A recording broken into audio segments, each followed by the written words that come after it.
நம்முடைய போராட்டம் என்பது ஆளும் கட்சியை திராவிட முன்னேற்ற கழகத்தை எதிர்த்து இருந்தாலும் கூட நம்முடைய போராட்டம் எல்லா அரசியல் கட்சிக்கும் கூட ஒரு கவன ஈர்ப்பு போராட்டமாக நடத்தி கொண்டிருக்கின்றோம். எனக்கு பெரும் நம்பிக்கை இருக்கிறது. இந்த போராட்டத்தை ஒரு மாவட்டமாக அறிவிப்பார்கள் என்கின்ற முழு நம்பிக்கை எனக்கு இருக்கு. இல்லை என்றால் இந்த சட்டமன்ற தேர்தலில் போட்டியிடுகின்ற தகுதியை கூட அவர்கள் இழந்து விடுவார். போட்டியிடுகின்ற தகுதியை கூட எப்பவுமே கேட்பாங்க, எதுக்கு மாவட்டமா கொடுக்கணும். இன்னைக்கு நீங்க பாருங்க, தமிழகத்தினுடைய 38வது மாவட்டமாக பிரிக்கப்பட்ட மயிலாடுதுறையை பொறுத்தவரை 3 சட்டமன்ற தொகுதிகள் இருக்கிறது. அடுத்த கட்ட வளர்ச்சிக்காக அடுத்த கட்டம் பழனி செல்ல வேண்டும்.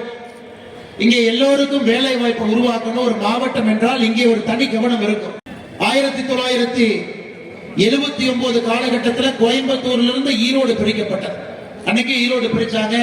ஈரோட்டுக்கு அன்னைக்கு ஒரு தனி அடையாளம் வந்துருச்சு. மஞ்சள் மாநகரம், அதிகப்படியான விவசாயிகள் செய்ய இருக்கக்கூடிய இடம், சிறு குறு தொழிலாளர்கள் இருக்கக்கூடிய இடம். அன்னைக்கு ஈரோட்டுக்கு ஒரு மகத்துவம் இருந்தது.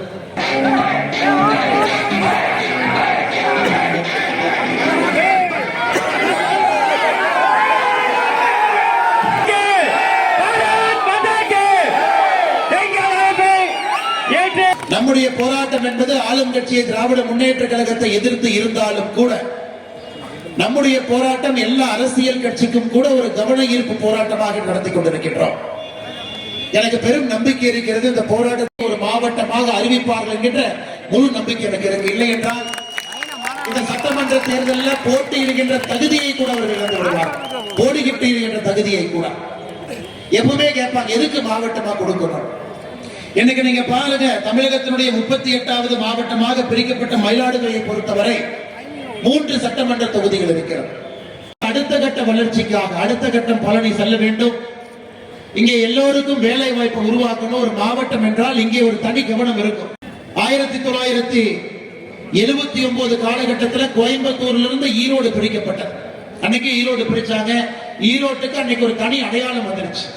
மஞ்சள் மாநகரம், அதிகப்படியான விவசாயிகள் செய்ய இருக்கக்கூடிய இடம், சிறு குறு தொழிலாளர்கள் இருக்கக்கூடிய இடம். அன்னைக்கு ஈரோட்டுக்கு ஒரு மகத்துவம் இருந்தது.